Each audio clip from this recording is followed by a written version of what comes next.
CPM-ൻ്റെ വോട്ടുകൾ ഒലിച്ചു പോകുന്നുണ്ട് ശബരിമല വിഷയത്തിന് ശേഷം എന്ന് പാർട്ടി തിരിച്ചറിഞ്ഞിട്ടുണ്ട്. പ്രത്യേകിച്ചും പിന്നാക്ക വിഭാഗങ്ങളിൽ നിന്ന് ധാരാളമായ വോട്ടുകൾ പോകുന്നു. അത് CPM-നെ സംബന്ധിച്ചൊരു ഫിക്സഡ് ഡെപ്പോസിറ്റ് വോട്ട് ബാങ്കായിരുന്നു. ആ വോട്ട് ബാങ്ക് ഒലിച്ചു പോകുന്നു. അവിടെയാണ് അവർ തിരുത്താൻ തീരുമാനിക്കുന്നത്. അത് 2019 തെരഞ്ഞെടുപ്പ് ജയം രാഹുൽ ഗാന്ധി കേരളത്തിൽ വന്ന് മത്സരിച്ചുകൊണ്ടോ പിന്നെ UPA സർക്കാർ അധികാരത്തിൽ വരാൻ പോകുന്നു, ഇന്ത്യ സഖ്യം വരാൻ പോകുന്നു എന്നുള്ള ആളുകളുടെ എക്സ്പെക്റ്റേഷൻ കൊണ്ട് വോട്ട് ചെയ്തു, അതുകൊണ്ട് LDF തോറ്റുപോയി എന്നുള്ളതല്ല. വോട്ട് ചോർന്നു പോകുന്ന അവർക്ക് ഡിറ്റക്ട് ചെയ്യാൻ പറ്റിയിട്ടുണ്ട്. ഏതൊക്കെ ഭാഗങ്ങളിൽ ചോർന്നു പോകുന്നു എന്നുള്ളത് അവർക്ക് മനസ്സിലായി.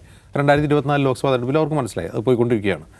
അപ്പോൾ ഇത് പരിഹരിക്കണമെങ്കിൽ ഈ ശബരിമല എന്ന് പറയുന്ന ആ ലീക്ക് ഹോൾ അത് പ്ലഗ് ചെയ്യണം എന്നവർക്ക് അറിയാം. അപ്പോൾ ഇതിൽ നമ്മൾ ഡിസ്റ്റിങ്ക്റ്റായിട്ട് മനസ്സിലാക്കേണ്ട രണ്ട് കാര്യങ്ങൾ. ഒന്ന്, ഈ കാര്യത്തിൽ CPM-ൻ്റെ നിലപാട് വേറെയാണ്, ഈ കാര്യത്തിൽ സർക്കാരിൻ്റെ നിലപാട് വേറെയാണ്.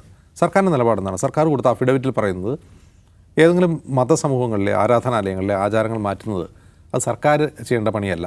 പകരം അതത് സമുദായങ്ങളിലെ ആചാര്യന്മാർ, മതാചാര്യന്മാർ അവർ ഡിസ്കസ് ചെയ്തിട്ടാണ് ആചാരങ്ങൾ മാറ്റേണ്ടത്. അത് കുറേ കൂടി ഡെമോക്രാറ്റിക് ആയിട്ടുള്ളൊരു നിലപാടാണ്. കാരണം എക്സിക്യൂട്ടീവ് ഇറങ്ങിച്ചെന്ന് ഏതെങ്കിലും അത് സ്റ്റേറ്റ് മതപരമായ കാര്യങ്ങളിൽ ഇടപെടാതിരിക്കുക എന്നുള്ളത് ഇന്ത്യൻ സെക്യുലറിസത്തിൻ്റെ ഒരു ഭാഗമാണ്. മതപരമായ കാര്യങ്ങൾ അവർ നടത്തട്ടെ. ഇപ്പോൾ ഭരണഘടനാ മൂല്യങ്ങൾക്ക് വിരുദ്ധമായി ഒരു മതസമൂഹത്തിൽ ഒരു ആചാരം നിൽക്കുകയാണ് എങ്കിൽ മാത്രമാണ് സുപ്രീം കോടതി ഇടപെടേണ്ടത്. അവിടെയാണ് ഇത് ഇടപെട്ടത്. അതായത് സ്ത്രീകളോടുള്ള വിവേചനം ഒരു ആരാധനാലയത്തിലുണ്ടോ ഇല്ലയോ, അതിൽ ഭരണഘടന സുപ്രീം കോടതി ഇടപെടണോ വേണ്ടോ എന്നുള്ളതാണ് ഡിസ്കസ് ചെയ്യപ്പെട്ടത്. അവിടെ സർക്കാർ കൊടുത്ത മറുപടി എന്താണ്? ഇത് അവർ തന്നെ തിരുത്തട്ടെ, അവരാലോചിച്ച് തിരുത്തട്ടെ, അതാണ് ചെയ്യേണ്ടത്.